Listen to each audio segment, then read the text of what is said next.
On tonight's CTV News, commuters battling congestion are demanding a rail service. Legal highs are back on the council's agenda, and zombies are taking over a recycling yard.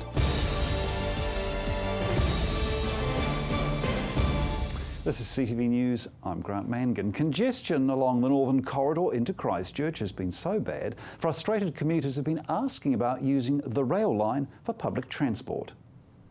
Environment Canterbury has received a number of inquiries from the public about the possibility of using the existing rail track from the Waimakariri district for commuter travel. The growth in congestion along the Northern Access Way has been attributed to large numbers of people moving into the Waimakariri district after the earthquakes. Long traffic delays have become the norm for commuters and buses. A solution is needed. Soon Auckland Transport will be selling rolling rail stock as the city upgrades to electric trains, which means an opportunity for Christchurch to purchase the trains and use them on the Northern Line. A working group is currently investigating a number of possible short-term options for alleviating congestion. Due to this demand from the public, it's proposed that the Northern Passenger Rail study be fast-tracked. Of course, there would be significant costs involved in infrastructure upgrades and new or refurbished passenger stations. The study will investigate the feasibility of the idea and will cost $20,000. Commissioners will decide on this tomorrow. Repairs on Christchurch's crippled state housing stock aren't keeping up as the works deadlines loom. Both the City Council and Housing New Zealand are behind the forecast repair target completion dates. In February last year, Housing New Zealand set itself a 2015 deadline. They aim to have 5,000 tenanted properties fixed, with 2,000 done in the first year. The first 1,000 were repaired by just last week. Housing New Zealand says work will increase shortly as the most difficult repairs end. They would need to repair 36 homes a week to meet their aim. A similar deadline exists for the 700 scheme, aiming to replace 700 quake-damaged state houses. So far, 20 have been built, with 342 contracted or under construction. Housing New Zealand says they don't underestimate the challenge. They say both their repair and rebuild programs are being managed to achieve their targets. With each 1,000 repair milestone, the time it takes to complete a repair will reduce. Housing Minister Nick Smith says he's watching Housing New Zealand, but has faith it will deliver the 5,000 home target. He says Housing New Zealand's success needs to be compared with other repair schemes in the state or private sector. Tomorrow may usher in slightly fewer legal highs. Christchurch City councillors will discuss restricting the sale of psychoactive substances to reduce their availability. The draft policy could see restrictions on legal high sales within the 4 avenues. It would see retailers banned from selling the product within 50 metres of one another. The policy also proposed banning the sale of the product within 100 metres of a sensitive site, including schools, tertiary institutes, and mental health, alcohol, gambling or drug treatment service centres. A legal high protest rally was held at the start of the month, attracting families and those affected by the substances which shops can legally sell. The council is unable to ban sales outright, but they can restrict location and density of retailers. Deputy Mayor Vicky Buck says city councillors want to confine the substances as much as possible and keep them out of the suburbs. The Salvation Army says the restriction will have pros and cons, with some simply travelling further and potentially causing large queues in public areas. Canterbury's mum and dad investors could be hit by the next run of clampdowns on mortgage lending. Anyone with 5 or more rental properties is likely to be treated as a commercial real estate investor by banks. This would mean paying commercial interest rates and stumping up a higher deposit. The proposed changes come as the Reserve Bank tries to reduce risks to lenders in the property sector and may be in place as early as July. They follow changes to the rules on how much first-home buyers may borrow, which were introduced in October. Investor groups say the proposed commercial investor policy will hurt smaller players, lift rents, and dent the housing market. Commercial borrowing rates can be 3 to 4 percentage points higher than their residential counterparts. Deposits are often a minimum of a quarter of the sum borrowed, compared with 20% for residential borrowers. The Reserve Bank says in its policy decision on the proposed change, it is of the view that anyone with more than 5 properties to their name should be treated as running a small business. At the moment, there's no threshold on who's regarded as a commercial investor. The Reserve Bank says it doesn't know how many people will be affected by the plan, but one spokesman says the aim is to reduce the risk to financial systems from the property market. Based on new census data, Ashburton is Canterbury's most Christian community, while Littleton is the town of little faith. Ashburton has the largest proportion of Christians in the province. About 71% of the 1,500 people living in 3 central Ashburton areas identified themselves as Christian in 2013's census. On the other end of the scale, approximately 58% of the 2,600 people in Littleton who answered the question say they have no religion, one of the highest levels of non-belief in Canterbury. Ashburton, which has a population of roughly 30,000 people, has 7 churches around the main highway. Reverend Jeff Gray from St Augustine of Canterbury's parish says his congregation has grown some 200 in the last few years. Samoan, Pacific Island and Filipinos have bolstered Ashburton's congregations. He says the Catholic Church has always been strong in the rural town, but the churches are fuller than they used to be. According to Reverend Gray, Pākehā are all a bit post-religion, but still obey the 10 Commandments. He calls them non-worshipping Christians who have moral values but fall short of Sunday worship, preferring to sleep in or take the kids to football. Reverend Jeff Gray has adapted his sermons to reflect his new congregation. He tries to use simpler words, change instead of transformation, for example. An Anglican minister says her flock has grown from 70 to 100. Coming up, a new building for the central city and zombies plague a warehouse.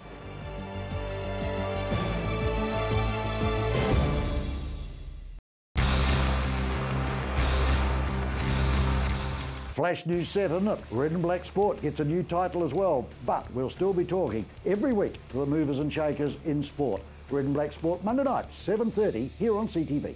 The home show sale is on. Hi, Mike from Four Seasons. We have the largest range of gas and wood burners on display. All wood burners and gas fires are heavily reduced. Save up to $1,300 on fire and flue packages. The home show sale at Four Seasons Home and Leisure, Tower Junction Mega Centre. Action Removals, offering short or long-term storage facilities, full packing services, comprehensive rates, all fully insured and with 6 vehicle sizes to choose from. Earthquake repairs? Action Removals pack, move, store and return your valuable possessions stress-free. Action Removals, a family business that has been operating in Christchurch for over 10 years. Action Removals, your one-stop removal service on time, every time. 0800 222 526. With so many car fans in the region, Canterbury Christian Funeral Services have been asked very often if they had an enthusiast hearse. So, they bought one. The Ford Galaxy is a custom-built hearse for those who want their last journey to be a memorable one.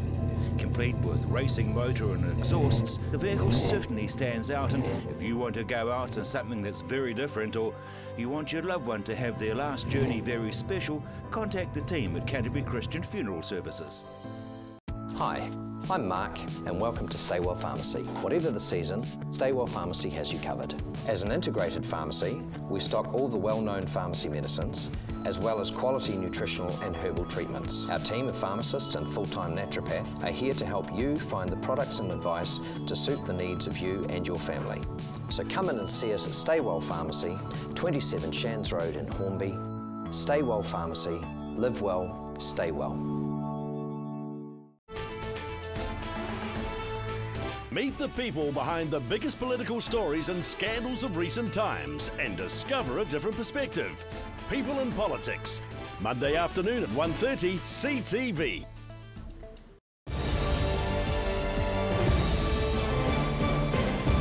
For 3 years, the rubble on a busy intersection has been a reminder and an eyesore. It looks like things are finally almost moving. A gigantic pile of rubble on the corner of Colombo and Brougham Streets is still an eyesore 3 years after the earthquakes. Sydenham has seen a rejuvenation since the earthquakes, so locals and business owners are keen to see some movement. The site was insured by the Christchurch City Council, and the insurance was settled only recently. Sydenham Heritage Trust chairwoman Dorothy Hayward says clearing the site is proving a difficult process. Earlier this month, the Trust carried out testing for hazardous materials. Once the results are known, the Trust will investigate the cost of clearing the site. Mrs Hayward says that once the most efficient way is found, the diggers will come in and clear the site before the end of winter. The church was controversially demolished 2 days after the February earthquake without the knowledge of the Civil Defence Controller or the Trust. Since then, the building's heritage has been prioritised. The church's historic Hallswell stone will be kept in storage and used to build a new community centre and heritage museum on the site. The rebuild of the city centre is well underway with the opening of a hospitality and a business hub. It's a sign the city's rebuild is taking shape. The Strangers building is the first structure in the retail precinct to be fully rebuilt and opened after being demolished in 2011. In the earthquake, it took several hits, and we attempted several times to fix the heritage building.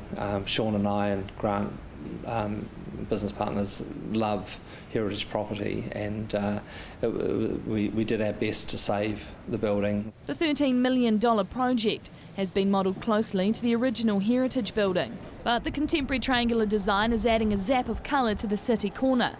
And the coloured glass panes aren't just for looks, they have a purpose. That glass has an 87% sun deflection system in it, and the glass panels actually were designed to filter the light, which the tenants tell me they really do well.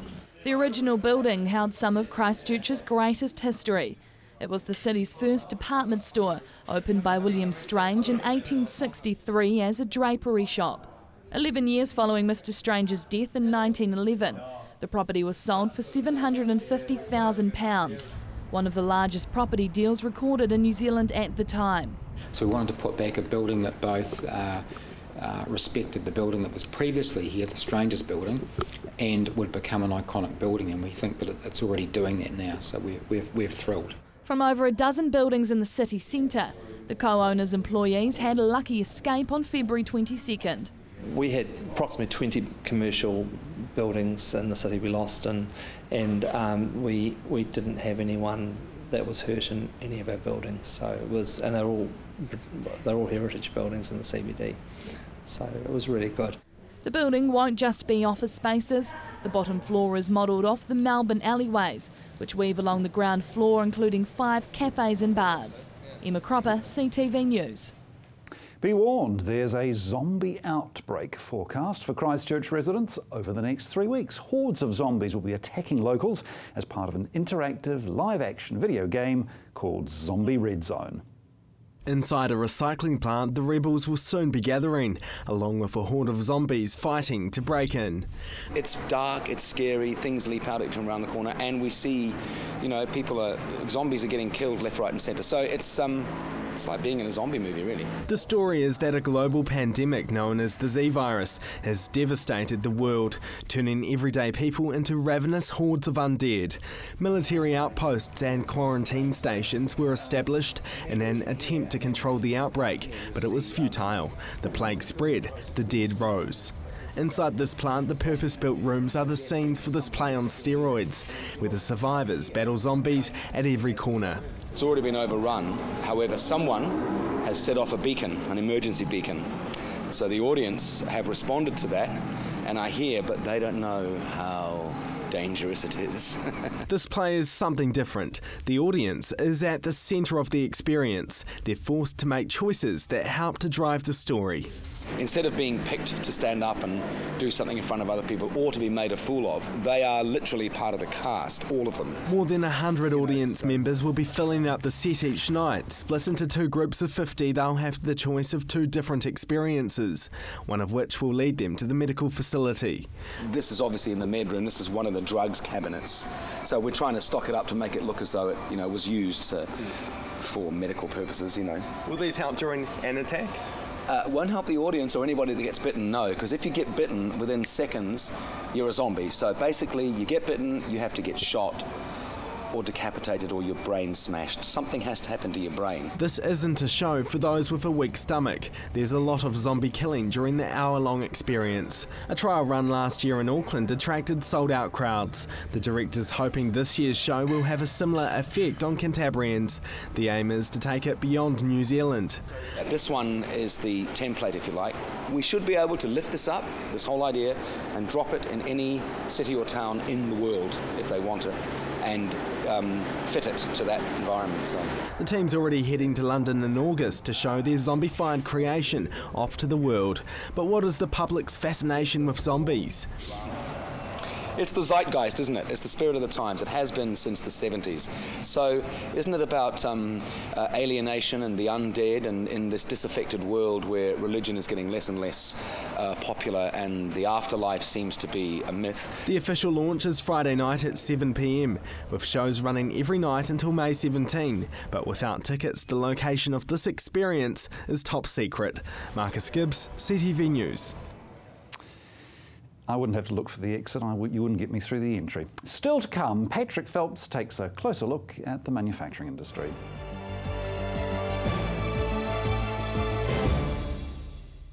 Hi, Rob Coate-Williams. Join me with Rob's Country every Friday at 7:30 in the evening when I take you out of town and talk about anything that's country.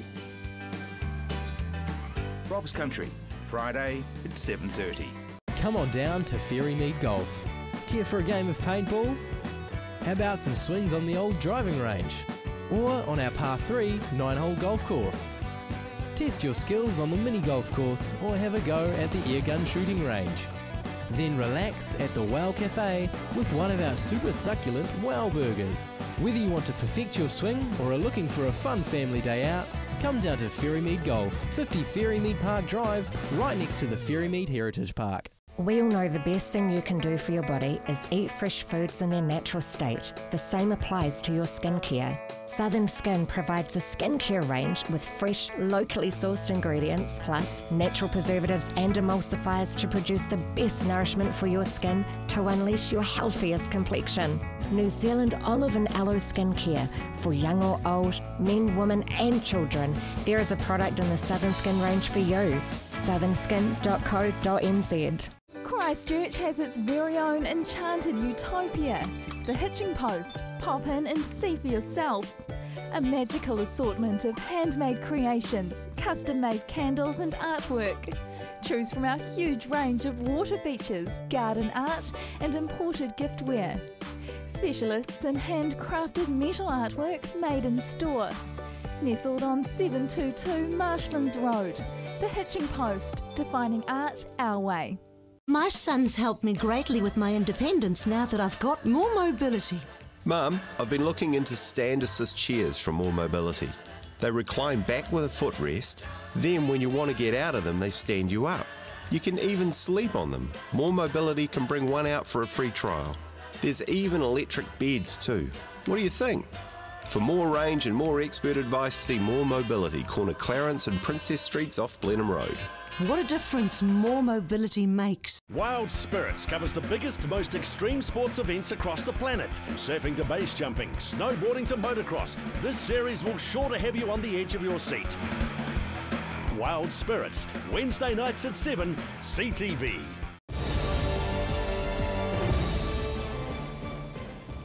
Made in Canterbury is our weekly in-depth look at the region's manufacturing industry. Welcome to Made in Canterbury. They make 60,000 drill bits a day here. The factory is a branch of Australian-based company Patience & Nicholson, which sells parts on both sides of the Tasman, as well as in Asia. This is the imported raw bar, which goes on to become the end product. Most metal arrives already made into blanks, but for some sizes, it's more economical to process them themselves. We load it into these lathes behind me here, and this machine is a twin spindle, twin turret machine, so it forms the whole blank in one operation. So we make the blank, heat treat it, and then we grind the profile from a hardened blank. From here, they go on to grinding, which involves cutting the flutes, the clearance, and sharpening. The larger bits require this robot for processing.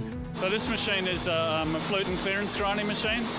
It's grinding the spiral flute and the clearance on the drill. We use it for the bigger diameter drills, so from 20mm through to 50mm. Designed and built here.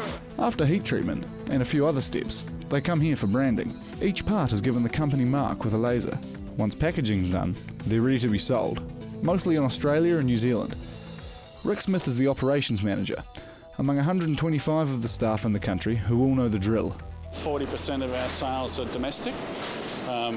Probably 50% we sell into Australia, both intercompany and through agents in Australia. We're a wholly owned subsidiary of an Australian company. We export to Thailand and Malaysia, probably about 5% each of those, and some into Singapore. The business faces challenges brought on by a high Kiwi dollar.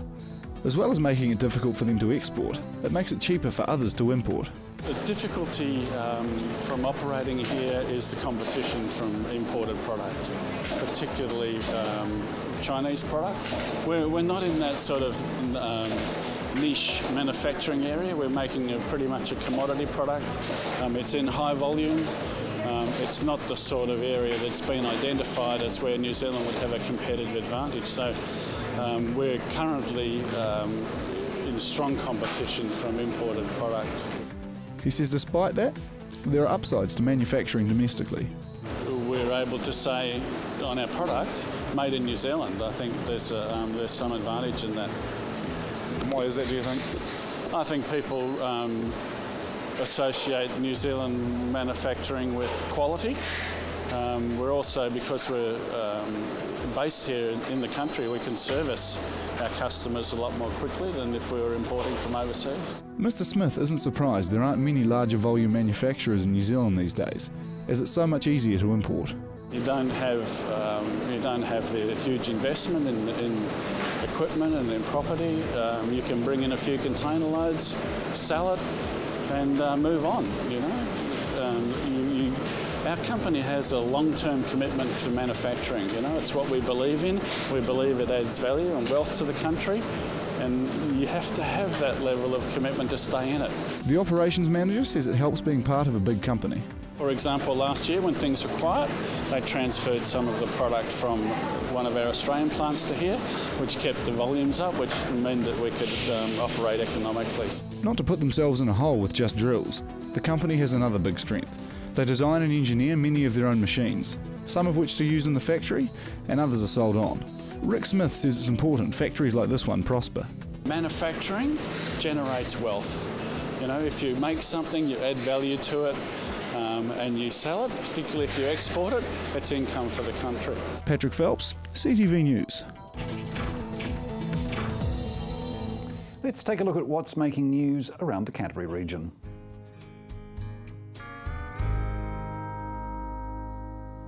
Pink pigs will fly in Ashburton. Dressed in pink onesies, 2 local Ashburton men and 1 woman are planning on doing the rounds in Ashburton raising funds for the New Zealand Cancer Society. The trio will stop at schools and businesses collecting money ahead of May 24th scooter safari, a 250-kilometre ride from Christchurch to Hokitika. But the scooter fans have also organised their own mini mid-Canterbury scooter safari, a 50-kilometre event included in this year's Wheels Week Plus programme, an annual series of events with a Wheels theme running at the start of May. Bernie Bradley and his son Richard own the small and large engines. Together they provided an impressive display at Winchester for the 50th anniversary of the South Traction Engine Club. The Ashburton Traction Engine fans drew admiring looks with their full-scale Marshall engine and Bernie's smaller Burrell, imported from England. The Ashburton Courier reports that public meetings for the Ashburton District Council's draft annual plan haven't been met by a huge turnout. The council proposes an 8% increase in the overall rate take, with much of that increase tied to the 2 big projects in the area, a new sports stadium and art gallery and heritage centre, which are already under construction. Only 1 local turned out to a public meeting on the draft plan in Methven, but more are expected at future meetings. The disappointing turnout at the meetings means the council is likely to rethink how it consults with the public on annual plans. A joint business venture between Innovative Waste Kaikoura and Huranui Recycling could prove to be the saviour of the Amberley-based operation. Huranui Recycling has been feeling the pinch since losing Huranui District Council collections contracts in January. The joint venture, which involves the production of glass-based pavers, could be the key to boosting its income stream. The news, Huranui Kaikoura Waimakariri, features the story in this week's edition. Also featured are the boundary changes for the Waimakariri electorate, a call for community input into the future of red zone land in the Waimakariri district, and a project by Huranui College students making an environmentally friendly sandwich wrap. Marcus Taylor reaches a 200-game milestone for his senior Oxford Rugby Club, while a variety of other sport is also featured. Avoid the jams during the upcoming long weekend by following our nightly roading updates.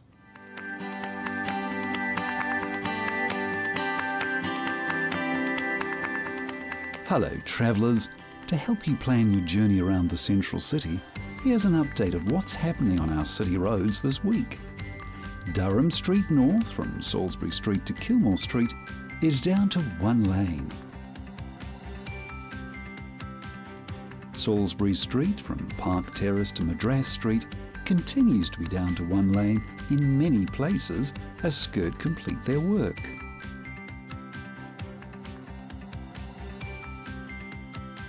Remember, you can use the 4 avenues to get around town more quickly. Stay tuned this week for more updates on what's happening on the Central City roads, and in the meantime, visit the website Transport for Christchurch. And finally tonight, here's your regional weather. Kia ora everyone, let's take a look at today's temperatures. Timaru 17 degrees today, Temuka and Geraldine on 17 degrees out your way. Ashburton 17 degrees today, Methven 16 degrees, Rakaia 17, Darfield on 16, Leeston and Rolleston on 16, and Lincoln had 16 today as well. Christchurch also 16 degrees for you, Akaroa a mild 16 degrees over your way, and north of the Waimak, Kaipoi, Rangiora and Amberley all had 16 degrees.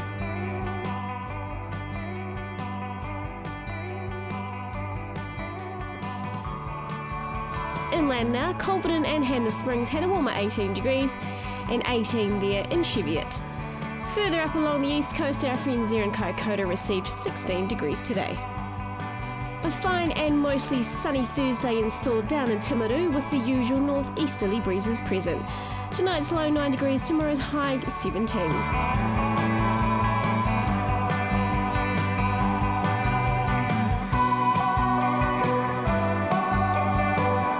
Ashburton, there's plenty of sunshine and puffy clouds installed for your Thursday too, with pleasant temperatures, a high of 17 degrees expected, and tonight's low sits at 9 degrees.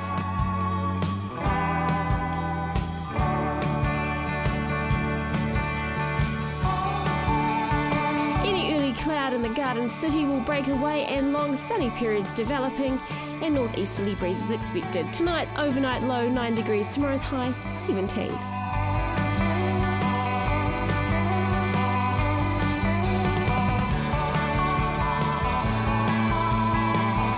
Mostly sunny Thursday in store for our friends and family in Kaikoura with a usual northeasterly breeze. Tonight's low 9, tomorrow's high expect 17 degrees.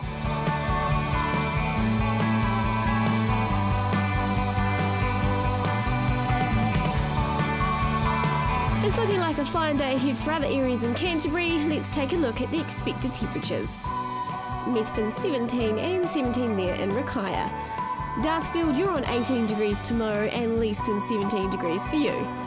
Rolleston and Lincoln 17 degrees for you as well, and also Akaroa will have 17 degrees.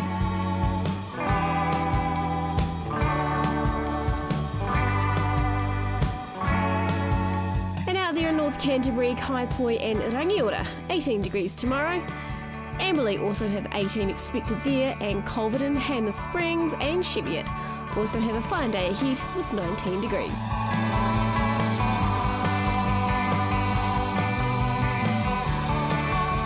Looking ahead for Canterbury, mild on Friday with northerlies freshening and high cloud increasing during the day. Mild northerlies at first on Saturday, but cooler southwesterlies developing during the afternoon with some low cloud and maybe some showers. Fine on Sunday with light to moderate northeasterly winds, sunny periods and scattered cloud. High cloud increasing on Monday with a few showers possible later in the day with moderate northeasterly winds. Fine and mild with high cloud and moderate to fresh northerly winds on Tuesday. That's your local weather update. Enjoy the remainder of your Tuesday evening. That's CTV News for Wednesday. I'm Grant Mangan. Good night.